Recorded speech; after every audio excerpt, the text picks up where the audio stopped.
বিশ্বকাপ শেষ, নতুন চ্যাম্পিয়ন স্পেন। আর্জেন্টিনার স্বপ্ন ভেঙে গেছে ফাইনালে। ইংল্যান্ড তৃতীয় হয়েছে আর ফ্রান্স শেষ করেছে চতুর্থ স্থানে।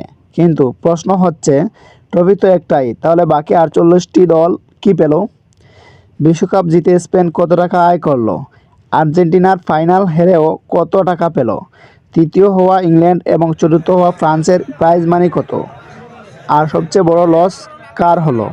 আজকের ভিডিওতে আমরা বিশ্বকাপের পুরো অর্থনৈতিক হিসাব তুলে ধরব। শেষ পর্যন্ত দেখুন, কারণ শেষে জানাবো ফিফা নিজেই এই বিশ্বকাপ থেকে কত হাজার কোটি টাকা আয় করছে। বিশ্ব চ্যাম্পিয়ন স্পেন, 19 জুলাই 2026।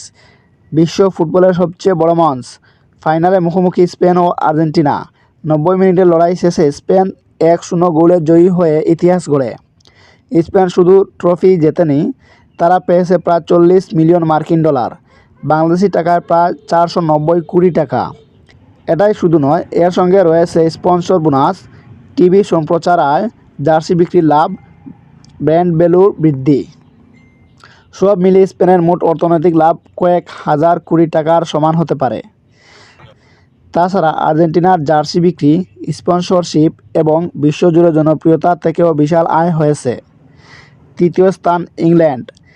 তৃতীয় স্থান নির্ধারণী ম্যাচ ইংল্যান্ড ফ্রান্সকে হারিয়ে ব্রোঞ্জ মেডেল জিতে নেয়।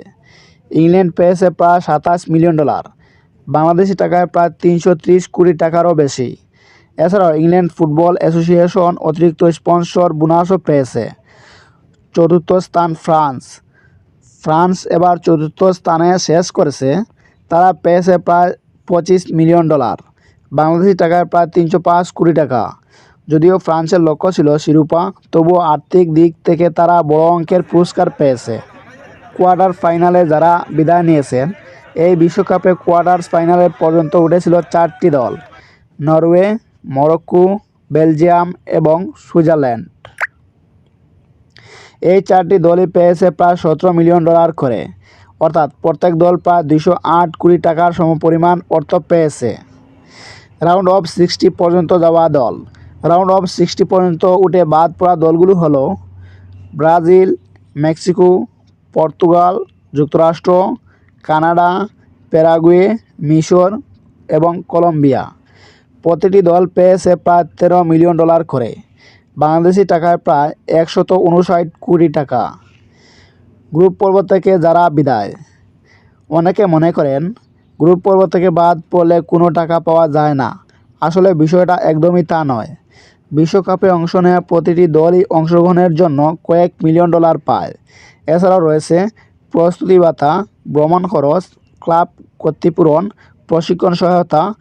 তাই কোনো দলই পুরোপুরি খালি হাতে দেশে ফেরে না। সবচেয়ে বেশি লাভ কার? অনেকেই ভাবছেন স্পেন শুধু 40 মিলিয়ন ডলারই পেয়েছেন। না, স্পেনের সবচেয়ে বড় লাভ এসেছে বিশ্বব্যাপী জার্সি বিক্রি, নতুন স্পন্সর চুক্তি, খেলোয়াড়দের বাজার মূল্য বৃদ্ধি, টিভি স্পন্সর, পর্যটন ও ব্র্যান্ডিং।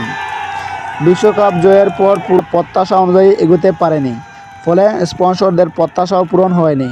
বোনাস কমেছে, ব্র্যান্ড ভ্যালুও কিছুটা কমেছে, অর্থাৎ মাঠে হারার পাশাপাশি ব্যবসায়িকভাবেও বড় ধাক্কা খেয়েছে। ফিফা কত টাকা আয় করলো? এবার সবচেয়ে অবাক করা তথ্য, বিশ্বকাপে সবচেয়ে বেশি লাভ করেছে কিন্তু কোনো দল নয়, লাভ করেছে ফিফা।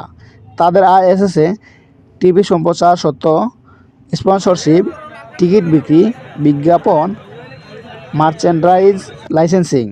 সব মিলিয়ে ফিফা এর মোট আয় কয়েক বিলিয়ন ডলার, অর্থাৎ বাংলাদেশি টাকায় 10,000 কোটি টাকারও বেশি। এ কারণেই বিশ্বকাপ শুধু একটি ফুটবল টুর্নামেন্ট নয়, এটি বিশ্বের সবচেয়ে বড় ক্রীড়া ব্যবসাগুলোর একটি। তাহলে বন্ধুরা, চ্যাম্পিয়ন স্পেন প্রায় 40 million dollar, runners up Argentina প্রায় 30 মিলিয়ন ডলার, তৃতীয় ইংল্যান্ড প্রায় 27 মিলিয়ন ডলার, চতুর্থ ফ্রান্স প্রায় 25 মিলিয়ন ডলার। কোয়ার্টার ফাইনালিস্ট ও রাউন্ড অফ 60 এর দলগুলোও পেয়েছে কোটি কোটি টাকার পুরস্কার। আপনার মতে এই বিশ্বকাপের সবচেয়ে বড় চমক ছিল কোন দল?